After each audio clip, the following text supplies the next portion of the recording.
Assalamualaikum warahmatullahi wabarakatuh. Kita bertemu lagi pada mata kuliah manajemen pemasaran, di mana pada pertemuan hari ini saya ingin membahas kaitannya dengan apa itu konsep dasar dari ilmu marketing atau basic marketing. Teori ini dikembangkan oleh Marcus Institute yang terdiri dari framework 4C Diamond, marketing sub model, balance scorecard, marketing arsitektur. Nah, marketing itu sendiri menurut Marcus, menurut Hermawan Kartajaya, adalah marketing is a strategic business discipline that directs the process of creating, offering, and exchange value from one initiator to its stakeholder. Artinya apa di sini? Marketing adalah suatu ilmu salah satu disiplin dari strategi bisnis atau usaha, di mana langsung yang akan meng-create, akan menciptakan suatu proses yang pada akhirnya akan mendorong, mengubah nilai dari satu unit ke unit yang lain, ke stakeholder, dan lain sebagainya. Dalam konsep Sustainable Marketing Enterprise Concept Development ini atau keberlanjutan dari teori marketing itu sendiri dibedakan, yaitu keadaan saat ini, kondisi saat ini yang terjadi, kemudian dampaknya dari keadaan sekarang ini seperti apa, dan konsekuensinya bagaimana. Misalkan keadaan saat ini terjadi perubahan lingkungan bisnis yang sangat cepat sehingga sulit diramalkan. Salah satu contoh misalkan dengan adanya wabah corona COVID saat ini, maka strategi bisnis, cara menjalankan bisnis, teknologi pendukungnya, semuanya itu berubah. Ini. Atau kalau kita mengatakan di sini terjadi perubahan yang sangat cepat sekali dalam dunia usaha yang disebabkan oleh wabah COVID ini. Ada perusahaan-perusahaan yang baru muncul kemudian menguasai pasar, tetapi juga banyak perusahaan-perusahaan yang semula itu mapan menjadi hancur. Contohnya perusahaan besar maupun perusahaan UMKM di Jepara ini banyak juga yang tutup. Nah, dampak dari keadaan tersebut, maka konsep pemasaran saja yang sebatas selling atau 4P, product, price, place, promotion, itu tidak cukup. Pemasaran harus menjadi suatu konsep dan disiplin strategi bisnis dalam tingkat persaingan yang semakin ketat ini. Harus bisa memenangkan persaingan karena terjadinya perubahan yang sangat cepat itu biasa disebut turbulensi dalam bisnis. Konsekuensinya perlu dikembangkan suatu model pemasaran seperti apa yang komprehensif dan kuat. Nah, di sini dalam Marcus dikembangkan adanya 9 unsur, yaitu 4C Diamond, kemudian arsitektur ini dengan STF-nya, triangulasi, dan scorecard-nya dengan PCS Circle. Nah, outlook ini Diamond itu apa? Outlook di sini kita yang pertama itu apa ini? C yang pertama adalah change atau perubahan, terjadi perubahan yang sangat cepat. Kemudian kita juga perlu melihat kompetitor, pesaing kita itu siapa. Kemudian selain itu kita juga melihat customer, sasaran kita siapa saja, dan kita atau company, perusahaan. Nah, SING ini bisa meliputi perubahan budaya, teknologi, politik, pasar, dari yang misalkan yang semula offline menjadi online, yang semula menguasai pasar sekarang semuanya digantikan dengan e-marketing misalkan seperti itu, sehingga perubahan perilaku juga dan budaya. Kemudian C yang kedua adalah kompetitor. Apa yang dilakukan oleh pesaing dari perusahaan kita untuk memenangkan persaingan tersebut. Kemudian customer keinginannya seperti apa ini, dan itu semua akan ditangkap oleh perusahaan ini. C yang keempat adalah company ini. Dengan suatu outlook atau ini ya, 4C diamond ini meliputi perubahan teknologi, ekonomi, politik, sosial, budaya, pasar, dan lain sebagainya. Ini perusahaan dapat mengetahui apakah masih fit, masih kuat dengan kondisi keadaan sekarang, atau sudah dikalahkan oleh kompetitor kita. Fit berarti perusahaan memiliki sumber daya, kemampuan, kapabilitas, kompetensi yang diperlukan untuk dapat bertahan atau bahkan unggul dalam lingkungan bisnis yang ada saat ini maupun di masa yang akan datang. Kemudian setelah outlook ini dengan 4C diamond ini, kita mendesain, menarsitekturnya untuk melihat istilahnya arsitektur triangular, yaitu melihat STP itu ya. Ini bisa dilihat STP-nya.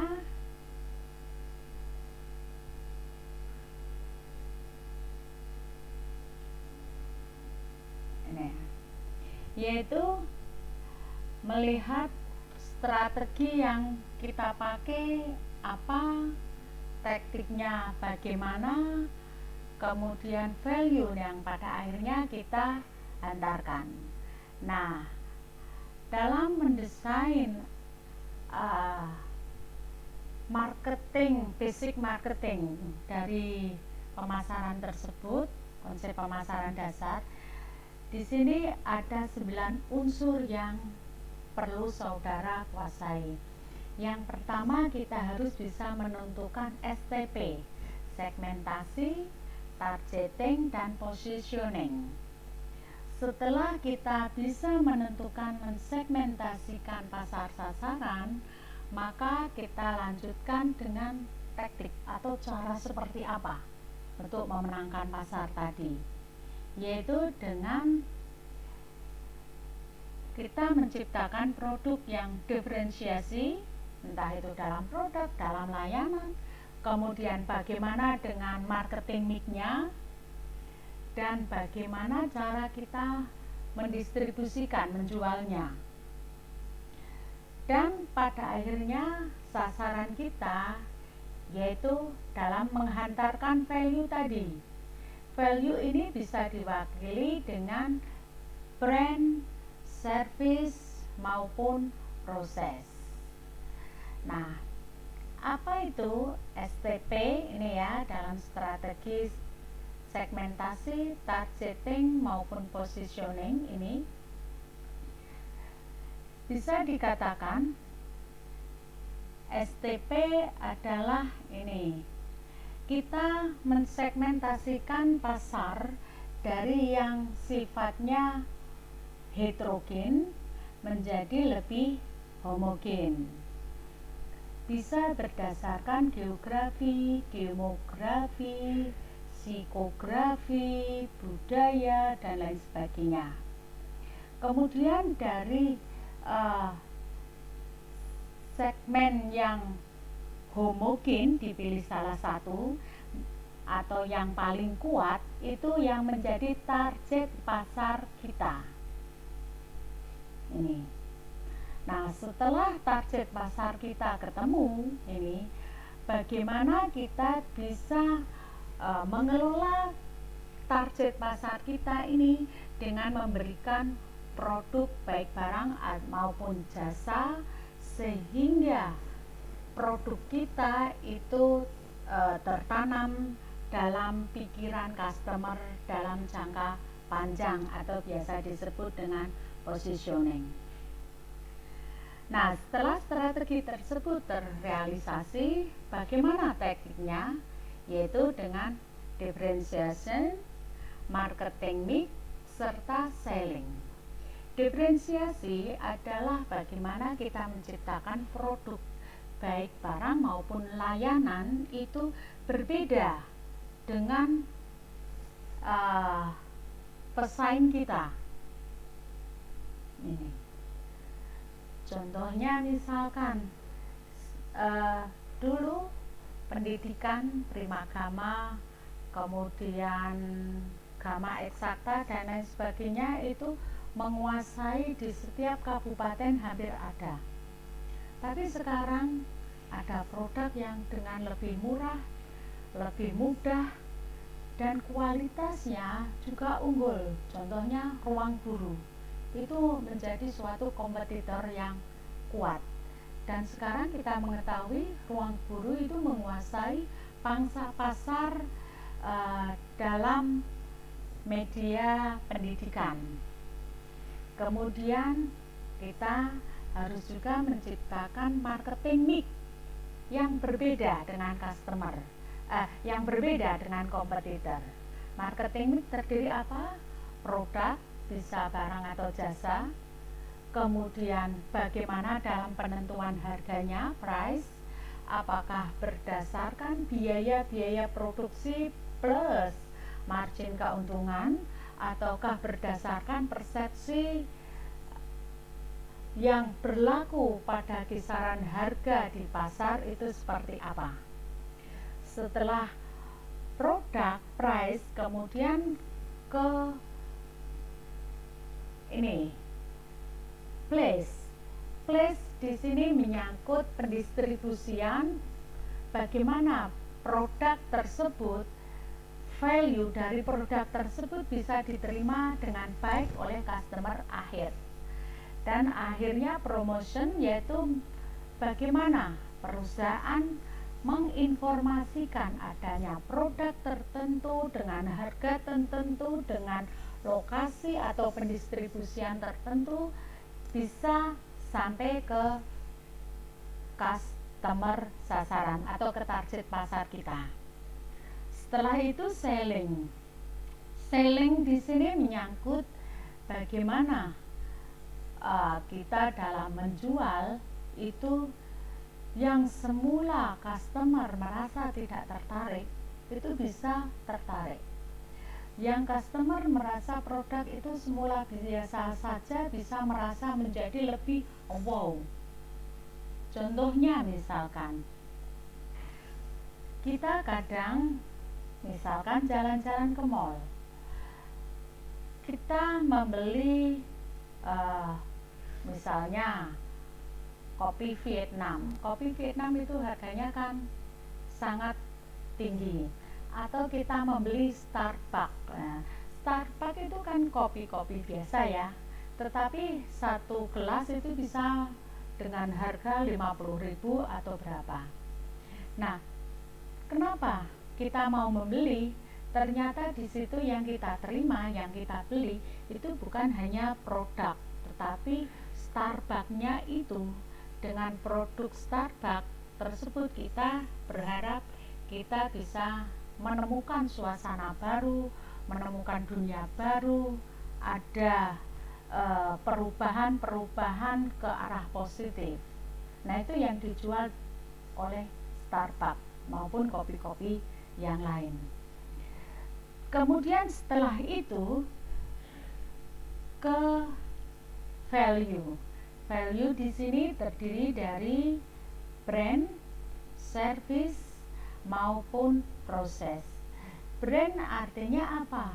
Produk tersebut itu selalu unggul di pikiran customer. Contohnya bagaimana untuk mengetahui bahwa produk tersebut unggul? Contohnya kalau kita menggunakan laptop atau Android atau apa ya misalnya, atau dengan merek Apple itu terkenal bahwa produk ini kualitasnya unggul. Ini dari waktu ke waktu itu terpercaya, brand Apple misalnya seperti itu. Kemudian yang kedua service, misalnya kita gambarkan kenapa perusahaan Gojek, perusahaan Grab, entah itu GrabFood atau GrabDrive atau apa istilahnya ya, itu menguasai pasar. Karena apa? Karena di situ ada keunggulan layanan. Kita mendapatkan servis, misalkan diantarkan ke lokasi, supir yang bisa dikatakan penampilannya juga enak, unggul, kemudian seragamnya jelas dan bisa dipertanggungjawabkan. Artinya ini servis harus benar-benar unggul. Kemudian proses dari penghantaran nilai tersebut. Jadi dari semuanya ini pada akhirnya customer merasa loyal. Ini merasa mendapatkan value yang wow dari strategi marketing yang dijalankan oleh perusahaan kita. Demikian perkuliahan hari ini. Terima kasih dan wassalamualaikum warahmatullahi wabarakatuh.